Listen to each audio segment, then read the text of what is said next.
It's lovely to see you again, and welcome back to Extra Innings. I'm your host, Isabella Gescos. We have quite the onslaught of things to recap from the East Division to the West Division and all things Cape Cod baseball. Don't go anywhere because Extra Innings starts right now.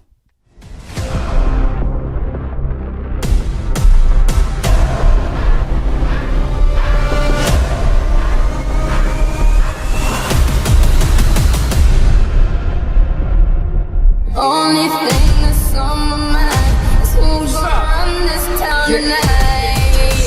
We are, yeah, I said it, we are. This is Rock Nation, pledge your allegiance.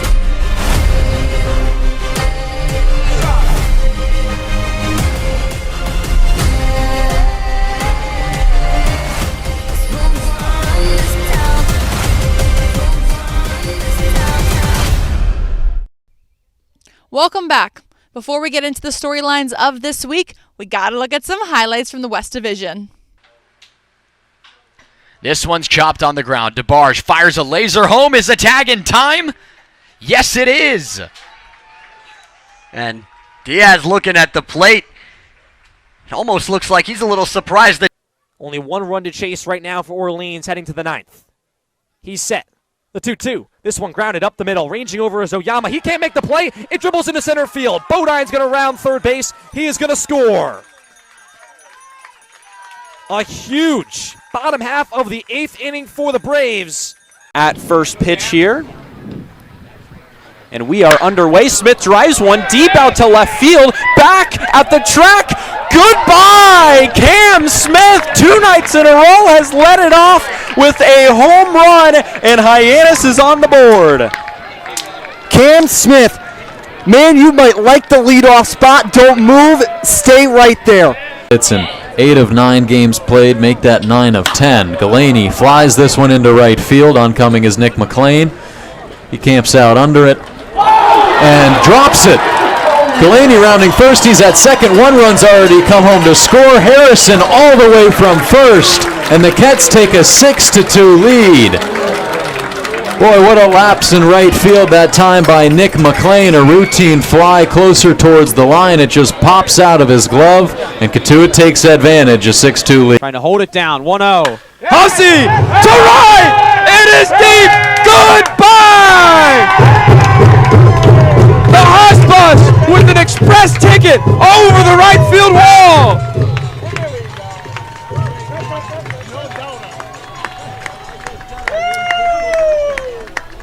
It's what that dude does. That's light tower power from Grant Hussey.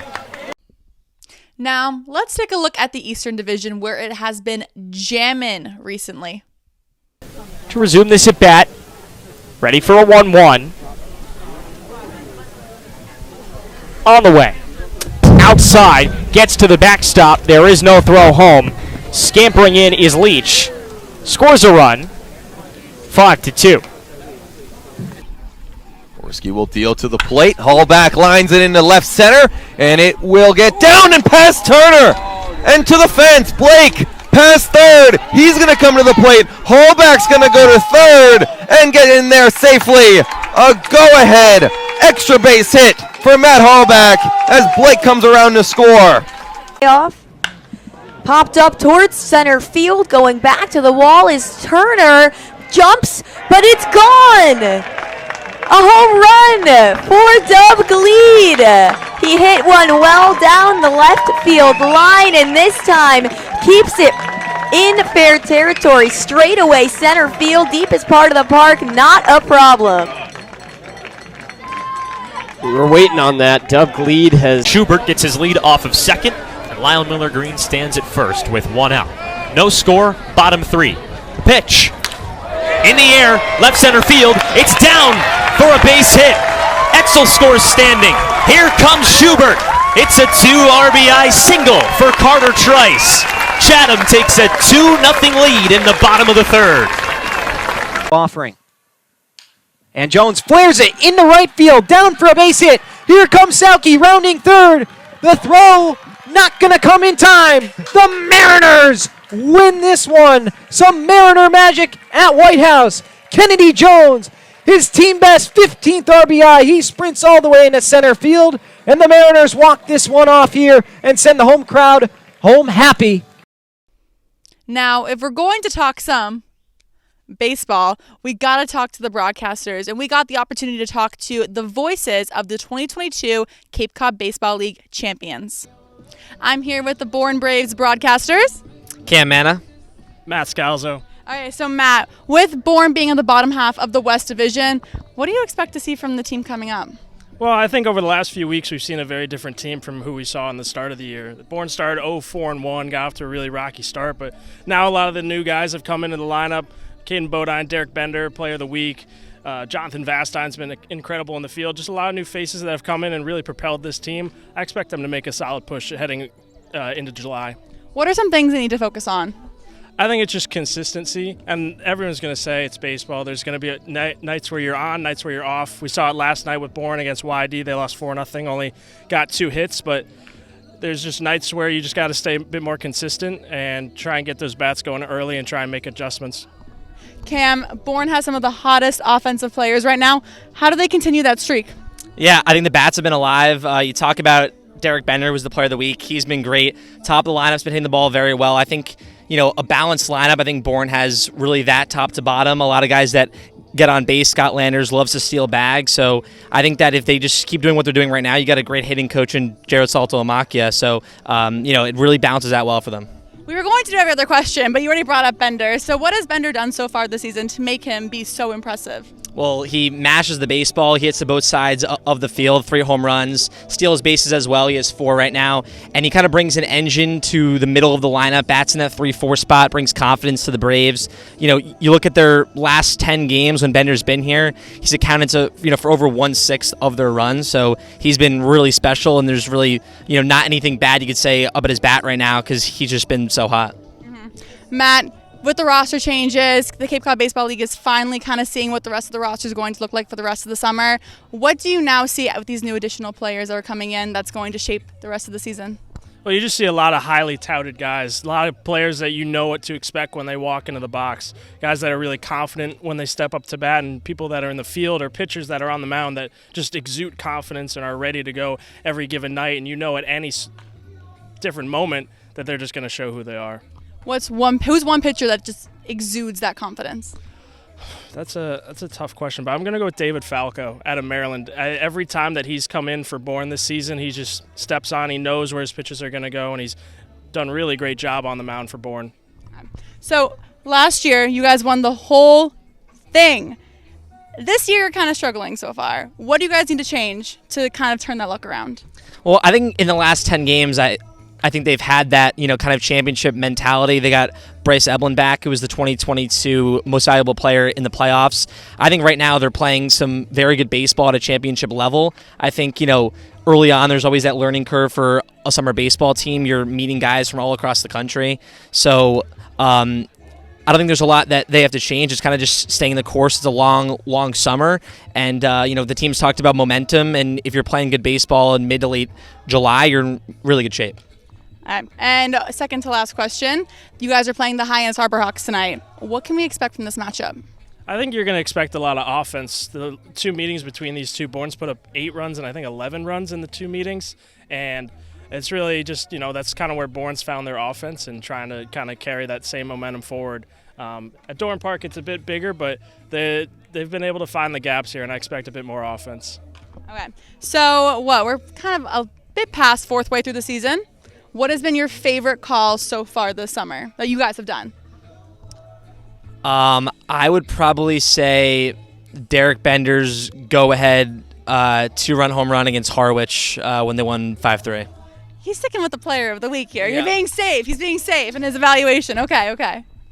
Man, I'll switch it up, not go with Derek Bender. But opening day, Andrew Patrick hit a home run for Bourne, and I was on the call for that. It was the first hit of the season, I think. So that was a pretty cool first hit as a home run. That was cool.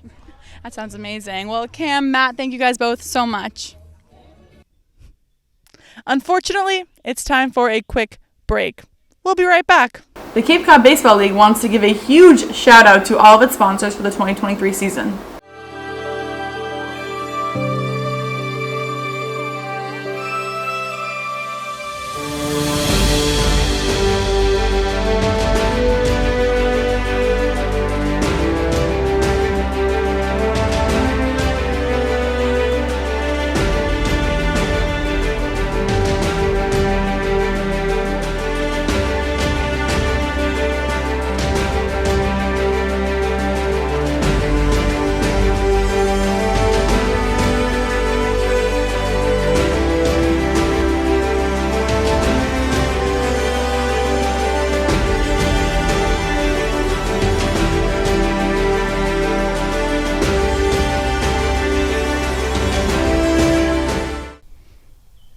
Welcome back. I had the chance to speak to dual sport athlete Will Taylor. At Clemson, he plays football and baseball, and this past year, he won the ACC championship in both sports. He is a phenom. What else can I say? Let's check out that interview. Hi, Cape Cod fans. I'm Isabella Geskos, and I'm here with Will Taylor. So, Will, what made you want to decide to play both baseball and football at the college level? Yeah, just the love for the sport, both of them. Just take me back to being a little kid again. Just my 10, 12-year-old self of playing a football game midday and then later that day playing a baseball game. Just the love for the game I have for both sports and just the joy it brings me. So during the recruiting process, you were getting looked at by a bunch of schools like App State and Gardner-Webb. What made you decide to pick Clemson? Clemson was always a dream come true to me, and I committed for baseball as a sophomore in high school, and then worked out right before my senior year to play football as well. And Coach Sweeney and at the time Coach Monty Lee really just talked me into coming there, and just the way I was raised and everything. That was where I was born to be. So, what's it like being a dual sport athlete? What does your day-to-day entail? Yeah, it's a lot. I mean, wake up early mornings, go to lift early, and then class for a couple hours a day, then get nutrition about noon, and then hopefully catch a quick nap before film sessions and practice. It's a lot. It's draining every day, but it's worth it to play in front of the Clemson fans and just the atmosphere they bring. How do you manage your time and prevent injuries? I mean, you never really have an off season. Baseball's super long, football is super physical. How do you keep yourself going? Yeah, our trainers do a great job, our nutrition staff, just using all my resources, and just that's something I had to learn, obviously coming into college, struggling with some injuries, but they've got me back on track, and all the credit goes to them. Speaking of injuries, you had an ACL injury back in 2022. What did your recovery look like? Yeah, it was, at the time it was hard to see through that, but it was all God's plan, and, just honestly thankful for the opportunity to grow as a person and as an athlete, and it's only made me better. It was a long recovery, and I think I'm stronger and faster now because of it. Did having that injury give you a new perspective? Absolutely. I mean, I was away from both games for a long time, and just, just that joy that I had playing every day on the field, taking it for granted. I'll never take it for granted anymore. So, what's the plan? You declined to go to the MLB to go play football and baseball at Clemson. You're here on Cape Cod. We're in Bourne right now.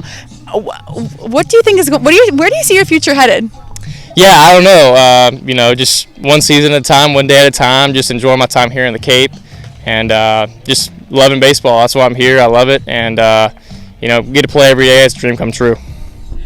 Okay, so what is more exciting for you? Scoring a touchdown or hitting a home run? I don't know. I guess it just depends on the game. But, I was fortunate enough to do both this year. And, just the Clemson fans and the Clemson atmosphere, to be able to play in it every day in Clemson uniform is very special to me. How did Clemson help shape you into the player that you are on the baseball field? Yeah, all the credit goes to the coaches. Coach Backage and Coach Sweeney. That's the reason I chose to go there, and just impacting our lives each and every day. They care about us more as men than players, but greater men shape us into greater players later on down the road, and that's what matters to them, and that's what matters to me. Speaking of great men, you are here playing for the Hyannis Harbor Hawks this season or this summer. What's it been like for you so far? It's been awesome just meeting guys that I've played against in the ACC, and a lot of ACC guys here on the team, and just guys that I'll make friendships for forever. And, I'm just going to embrace it, love it, keep playing every day, and hopefully we'll win a championship. What have you learned so far about this experience, or what has it taught you? You're going to have some 0 for days, you're going to have some 5 for 5 days, but just embrace it. It's all part of the experience. Okay, so we made it very clear you play football and baseball at Clemson. So can you give us like a ring count? Like how many rings are we talking here? Let's go a little Thanos action. Let's pull them up. Yeah. I mean, let's go through. I got Cheez-It Bowl my freshman year, sophomore year ACC football championship, sophomore year baseball season ACC championship. So I got a lot more room. I got a lot more fingers. So. hopefully we can fill those out, and there's a lot more ball to play left at Clemson. Maybe even a Cape Cod ring to add on to it, right? Yeah, heck yeah, absolutely. That'd be kind of the dream. So thank you so much, Will. Yep, thank you. You guys liked it so much, we brought it back for a second episode, but this time with a little twist. Yes, Dynamic Duos is back, and we went all the way out to Chatham. We headed east to go talk to two best friends about whether or not they think they can land a plane. Hi, I'm here with Xavier Casarella and Nolan Schubert of the Chatham Anglers, and we are going to play a little Dynamic Duos game. So how well do these two guys really know each other? Okay, so guys, very first question. Who is most likely to snore?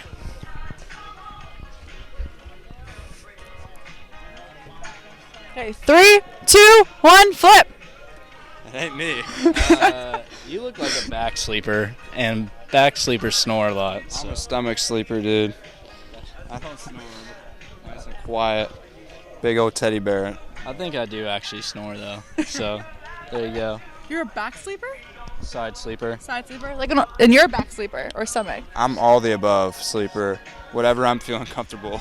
Have you guys ever woken up in a weird position before? Every night. Every night? Yeah. Where do you wake up? Huh? Where do you wake up? All over the bed. Yeah. Okay, next question. Who is most likely to finish a pint of ice cream in one sitting? So we're in our fields. We're a little sad. 1, 2, 3. It's me. That's with no question. Why is it you? I love my ice cream, and I'm a pretty big guy. What flavor? Cookies and cream is the go-to. Any brand? No, or Play-Doh ice cream. Play-Doh it's pretty, or birthday cake too. Play-Doh? Yeah, it's got like different cookie dough flavors. I don't know. It's like yellow. It's pretty good. How about you? I feel like you eat a pint of ice cream every night with that answer. I'll go with the mint chocolate chip. I think I'll go with that. Interesting combo. Respect, though. Okay, next question. Who could land a commercial plane in an emergency situation?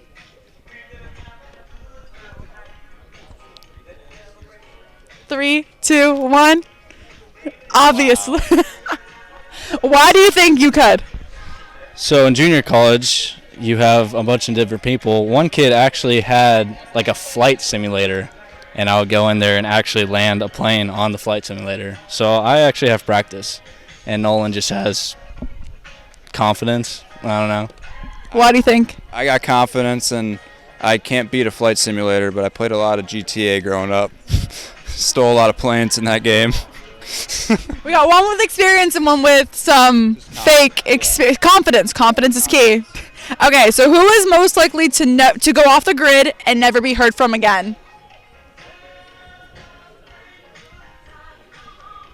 3, 2, 1. Wow. Why would you do that? I like fishing and hunting a lot. I don't know. I'd just get off grid and just live off the land. I don't know. I just feel like I could do it. I don't have a girlfriend or anything. I can just leave and nobody would ask questions. I feel like somebody would try to find you. I mean, we're answering for ourselves every time. We're pretty locked in right now. Who is most likely to cry during a sad movie? So I'm thinking Marley and Me, Fault in Our Stars. Haven't seen those. Haven't seen Marley and Me? No. Or Fault in Our Stars. That one's okay, but okay, ready? We're gonna find out who's emotional here. 3, 2, 1. I don't know. So self-proclaimed. Why? I'm just a big softie. I love movies like that. They have good stories and good arcs. And Nolan probably just watches superhero movies and The Matrix or something. I changed my answer. Some sad sports movies get me. Like what? Like in Remember the Titans when, he goes down in the car crash and you can't play football anymore. That gets me. What gets you? What's your movie? Probably Marley and Me. I had a lab, so yeah. So did I. It's tough. It's tough out here. So who is most likely to break no contact with their ex? Like, keep texting them? Yeah. 3, 2, 1. I'm pretty sure I did it like a week or two ago. So I don't know if I told him that or not, but I'm pretty sure I did. No? It's just not me. I don't keep in contact. Yeah, I mean, fair, but Who is the funniest? 3. Oh, we don't even need it. No, that was a no. Yep. No debate? No debate. He got that one. What makes him funny? I don't know. It's just like monotone voice all the time, and he just will put sarcastic comments, but his voice doesn't change or tone or anything. Why do you think you're the funniest? I got great comedic timing. Little sarcasm bits, little jabs, and you don't know if I'm kidding or not. But so, I mean, people usually get it. Some people read it the wrong way, but I think Nolan gets it. I'm locked in with it. Hence the dynamic duo. Okay, a couple more left. Who is most likely to get aux? Road trip, 10-hour car ride. Who's getting control? And go. I'll give it to X. We talked about it. He's a big Zach Bryan guy, and I don't know what else he listens to, but I have that. I have a rap. I have a 2010s pop. I have a reggae. I have other country. I mean, I have it all. What's the go-to 2010s pop? Probably Katy Perry or Black Eyed Peas or something like that. Over here, any debates? Any? No, there's no debate. I like my music choice, but everybody has a certain type of music, and I think Xavier has a more broad genre playlist than I do, so it's probably him. Who is most likely to forget to text you back?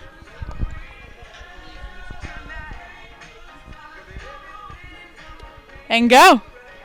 Discrepancies. Why is that? If I don't answer within probably the first 10 minutes, like of me being on my phone, I'll probably just forget about it at that point for a day or two. Understandable. Yeah. Unless I need to answer back to that person, unless it's like an important person to answer back to. Yeah, I've experienced that with him, so I change my answers. I can't change my answer, but I change it because I've seen it happen before. Okay, and last question. Most likely to become TikTok famous? Who's got the dance moves? The comedic timing?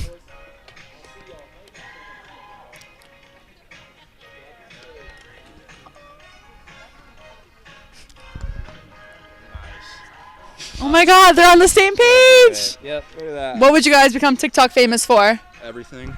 Everything. I mean, all the above: singing, dancing, playing. I mean, what else is there?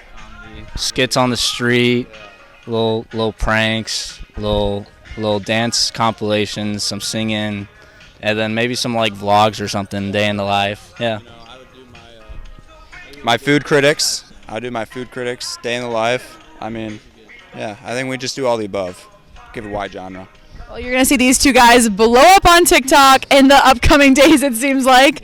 Thanks for watching. Now that we've seen all the games from this past week, let's sit back, relax, and look forward to the upcoming games this week.